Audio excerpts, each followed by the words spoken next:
اس وقت پاکستان تحریک انصاف کے سینیٹر اور سینئر قانوندان حامد خان صاحب نے بھی جوائن کیا ہے۔ السلام علیکم حامد خان صاحب، بہت بہت شکریہ آپ کے وقت کے لیے۔ آج پاکستان تحریک انصاف کے لیے سپریم کورٹ آف پاکستان سے ٹھنڈی ہوا کا جھونکا آیا ہے، لیکن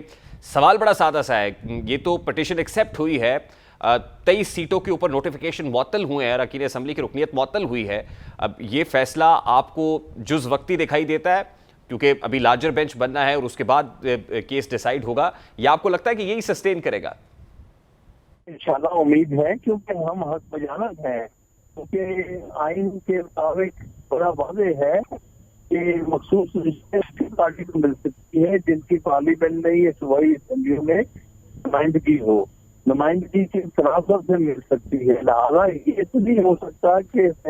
نشستیں ایک پارٹی نے جیتی ہو، اس کی مخصوص رشتے دوسری پارٹی کو دے دی جائے۔ اس سے بڑی ناانصافی کیا ہو سکتی ہے اور زیادتی کیا ہو سکتی ہے؟ تو ہمیں امید ہے کہ سپریم کورٹ اس معاملے میں اس کا جو حق ہے اس کو حق دے گی اور ان کو اس کے ساتھ انصاف کیا جائے گا۔ عابد خان صاحب، اس فیصلے کا پاکستان تحریک انصاف کو کیا فیصلہ جو فائدہ ہے وہ ہوتا ہوا دیکھ رہے ہیں؟ صدارتی انتخاب ہو گیا، سینٹ الیکشن ہو گیا، قائد ایوان کا چناؤ ہو گیا، اسپیکر کا چناؤ، یہ سارے جو اہم مرحلے تھے وہ مکمل کر لیے گئے۔ اب ان نشستوں سے پی ٹی آئی کو کیا فائدہ پہنچے گا؟ دیکھیے، ایک تو نمائندگی نیشنل اسمبلی میں اور صوبائی اسمبلی میں بڑھ جائے گی پاکستان تحریک انصاف کی۔ اس لیے فائدہ یہ ہوگا کہ جو غلط قسم کی قانون سازی کرنے کی کوشش کی جا رہی ہے اس کو روکا جائے، اور بلکہ اچھی قانون سازی کے رستے ہموار کیے جائیں، اور جو کہ پاکستان تحریک انصاف چاہتی ہے کہ انصاف کے مطابق جو قوانین بنائے جائیں، تو ایک نمائندگی پڑھنے سے بڑا فرق پڑ جاتا ہے۔ اور دوسری بات، ابھی کے پی کے سینٹ کے الیکشن ہونے ہیں، اس پر تو براہ راست سینٹ کے الیکشن پر اثر پڑے گا۔ جی، یہ بات آپ کی درست ہے کہ ایز فار ایز کے پی از کنسرن تو وہاں کے سینٹ الیکشنز میں یقیناً پاکستان تحریک انصاف کو فائدہ ہوگا، لیکن as far as the legislation you are referring to, آپ کو کیا لگتا ہے وہ جو جوڈیشل کمیشن کے رولز میں تبدیلی کی بات ہو رہی ہے یا ججز کی جو مدت ملازمت ہے اس میں توسیع کی بات ہو رہی ہے، آپ سمجھتے ہیں کہ وہ کرنا ناممکن ہو جائے گا یا مشکل ہو جائے گا حکومت کے لیے؟ یقینی طور پر،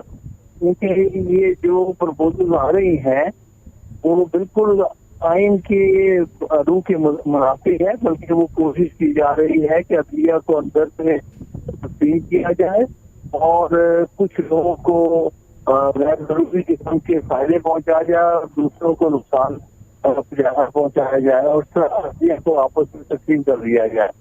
انشاءاللہ تعالیٰ ان کوششوں کی نفی ہوگی اور کوششوں کو آگے بڑھنے میں بھی کیا جائے گا۔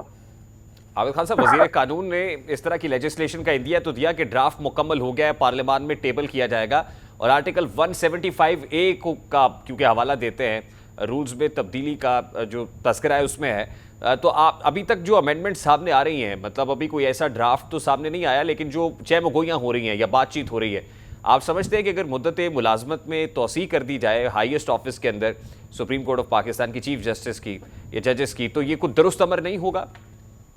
بالکل غلط قدم ہوگا اور بڑا یہ افسوسناک قدم ہوگا، اور اس سے بہت ہی نقصان ہوگا۔ پاکستان کی تاریخ بھری پڑی ہے ان اقدامات سے، اور ان اقدامات نے پاکستان کو بھی نقصان پہنچایا ہے اور آئین سازی کو بھی بہت نقصان پہنچایا ہے۔ دو مثالیں بالکل سامنے ہیں آپ کے۔ ایک 5ویں صدی ترمیم ہوئی تھی ڈاکٹر صاحب کے دور میں، اور اس ترمیم میں یہی جو پرپوزل اب دی جا رہی ہے وہ پرپوزل تھی کہ ہائی کورٹ اور سپریم کورٹ کے چیف جسٹس کی ایک ٹرم مقرر کی جائے۔ اس کو 5 سال دیے گئے تھے سپریم کورٹ کے چیف جسٹس کو اور 4 سال دیے گئے تھے ہائی کورٹ کے چیف جسٹس کو۔ اس سے بہت ریزنمنٹ پیدا ہوئی تھی اور آپس میں حالات بڑے بگڑ گئے تھے، اور 6ویں ترمیم میں پھر یہاں تک چلے گئے تھے بھٹو صاحب نے کہ اس کو جو 5 سال کی ٹرم تھی ان کی سپریم کورٹ کی چیف جسٹس، کہا تھا کہ یہ ریٹائرمنٹ ایج سے بھی آگے جا سکتی ہے۔ نتیجہ یہ نکلا کہ ان اقدامات کی وجہ سے اتنی ریزنمنٹ ہوئی بھٹو صاحب کے خلاف کہ